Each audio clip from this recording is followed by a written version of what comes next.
Baldwin. Thank you, Madam Deputy Speaker, and I rise to speak to new Clause 2 and Amendment 7, which are tabled in my name and also all the members of the cross-party Treasury Select Committee. Our tax system is far too complicated. Those are not my words, those are the words of the Chancellor of the Exchequer when he gave evidence to our committee. And so the amendments that I'm speaking to give legislative effect to the recommendations of the report that we published last week on the work of the Office for Tax Simplification. The report is on the table. I encourage all members and honourable members and right honourable members to read it. Across the House, I think we could all agree that regardless of the level of tax, the tax system itself has become far too complex. To give you an example, Madam Deputy Speaker, as a result of the inquiry that we're currently holding on the tax reliefs in the tax system, we have actually been able to find out finally how many tax reliefs there are in the tax code, and there are 1,180. There is unnecessary complexity in our tax code. It's made the tax system expensive and difficult for HMRC to administer. It makes the tax system confusing, and it makes it difficult for taxpayers to understand the choices on offer to them and the consequences that that will have on their after-tax income. So a complex tax system can be hugely costly for taxpayers and for those who look at the compliance with the tax code. For example, the VAT system, which the Financial Secretary, when she was kind enough to give evidence last week to our committee, described as the most complex of all parts of the tax system, it creates a crippling compliance burden for small business. And as a result of the threshold of £85,000, you see a massive pile-up of companies who are just underneath that £85,000 turnover threshold, which shows you that small and potentially dynamic growing businesses in this country, the engine of our economy, would actually rather stay under the VAT threshold than deal with the consequences of the VAT system. Unfortunately, the VAT threshold is far from the only cliff edge in our tax and benefit system. At the worst, these cliff edges result in sometimes someone actually being worse off for earning more money. In recent joint evidence that we received with members of the Work and Pensions Committee, we heard how people can suddenly find themselves much worse off in terms of losing entitlements such as free school meals or council tax support when they earn only a little more money. Indeed, next winter's cost of living support payment could mean that someone who earns an extra £1 would take home £900 less because they lose the cost of living support entitlement, something that we also reflected in a recent report. So people would actually be better off by working less or perhaps not working at all. And surely this is something that we do not want to see in our tax and benefit system. And I will give way. Thank you, Madam Deputy Speaker. And the Right Honourable Lady is making a very powerful point. But would she accept also that complexity can lead to gaming of the system to the extent that it often feels as if the accountancy profession and tax planners are very often streets ahead of the revenue, to the extent that we now have to have a general anti-avoidance measure that if you find something that we don't like, you're not allowed to do it, even though it may be within the rules. And that's a direct product of this complexity that's creating this whole other industry around finding those loopholes. My right honourable friend makes an excellent point. I agree with him. It's not just on the tax advice area where those who are the wealthiest get the best tax advice, but also just in general, financial advice has now become so expensive in this country that only 8% of our constituents can actually afford to pay for it. Taking some more examples, if I may, Madam Deputy Speaker, if you're a young father at the moment with perhaps 3 children, and you're doing well at work, you get a promotion, your income goes above £50,000 for the first time, you would think that this would be unadulterated good news, but actually the tax system will send you a message that this isn't perhaps such a wise thing to do, because you'll immediately go into the upper tax threshold and your marginal rate of tax will be 40%. You'll get the extra 2% national insurance surcharge as well. And another, perhaps if you have a student loan, 9% might be taken off your outstanding student loan. And of course, your child benefit will start to taper.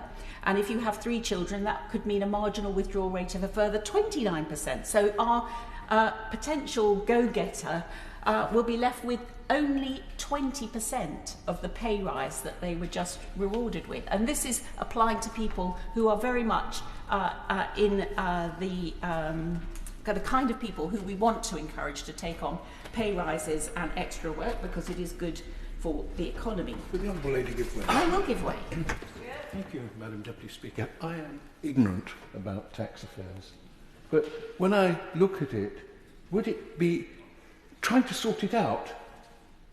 Might it be make it even more complicated? Well, the honourable gentleman, honourable friend, highlights that this is not an easy task. But the point I'm trying to make with my amendments today, which I hope he will join me in supporting, is that by abolishing the Office for Tax Simplification, we not only lose one source of valuable advice on how to simplify the tax system, but also we lose potentially the message that the Chancellor actually wants to simplify it. It's a message that I know he wants to convey, because higher up the income scale, Madam Deputy Speaker, the withdrawal of the very welcome steps in terms of tax-free childcare at the £100,000 income bracket also triggers the withdrawal of the personal allowance, and it means that a family with full-time childcare, 2 children, if they happen to live in London, they would actually be better off earning £99,999 than they would be if they earned more than £150,000. In fact, they're going through a period of more than 100% withdrawal of their extra earnings at that income bracket. And it's very, very distortionary, Madam Deputy Speaker. It's providing disincentives to work, and I believe it is an obstacle to economic growth that we are seeing reflected in the Office for National Statistics numbers in terms of our workforce. And the Chancellor himself agrees that the tax system is overcomplicated. The trend of ever more complication must be reversed, he told us. It was very surprising that on coming to office, he did not choose, or he chose not to reverse the abolition of the Office of Tax Simplification, because it was established in 2010. It was given a ringing endorsement by the Treasury itself in its 2021 statutory review, and disbanding the independent champion for simpler tax does sit very uncomfortably with the government's insistence that tax simplification is a priority. However, the most important factor in securing tax simplification in practice would be for the Chancellor taking on and acting on the personal responsibility for simplification that he has pledged. And that really brings me to my new clause 2. Not my new clause 2, the new clause 2 from the whole committee. We heard that while the Treasury and HMRC focused on new taxes, the Office for Tax Simplification did important practical work seeking to simplify the existing tax system. We also heard in our evidence session that the Office for Tax Simplification did good work listening to taxpayers to understand how the complexity of the tax system worked against them. And the Office for Tax Simplification reports were published very transparently, unlike the private advice given to ministers, and they facilitated parliamentary scrutiny of tax simplification efforts. The Chancellor told us that he intended to be a Chancellor who makes progress in simplifying the tax system. I welcome the simplification in terms of the lifetime allowance that was being opposed by the benches opposite earlier. the committee does want to have the ability to hold him accountable for that. So what the committee is asking for in our new clause 2 is for the Treasury to report to the Treasury Committee annually on the Chancellor's promise to simplify taxes. I give way to the Financial Secretary. My friend, and I have genuinely enjoyed her contributions, not just today, but in earlier stages of the bill, and indeed being grilled with very thoughtful questions by the entire committee last week. I wonder, in the spirit of agreement and cooperation, whether it would meet with her approval and the approval of the committee if I commit today to write to the Treasury Select Committee once a tax year, including this tax year, on the subject of simplification, so that the committee may look at that report, decide for itself how the government of the day is doing, and of course call ministers to account in the Select Committee itself. Harriett. Well, can I thank the Financial Secretary for that intervention? It is very much in the spirit of what we are calling for in terms of our new clause, and we have set out in our report the sorts of things that we would like to see. It should be annual. It should include international comparisons where available, and it should set out what the Treasury has done within that year to simplify taxes for our constituents and for those who run businesses. I give way to my right honourable friend. I'm grateful to my honourable friend for giving way, and I just would like to add that what we really want to see is real examples of simplification. The tax code is so incredibly long and confusing. I was talking only today with some businesses who have found it impossible and extremely expensive to work their way through that tax code. So some concrete examples, as the chairman of the Treasury Select Committee has set out, would be absolutely crucial in any report that came to the Treasury Select Committee.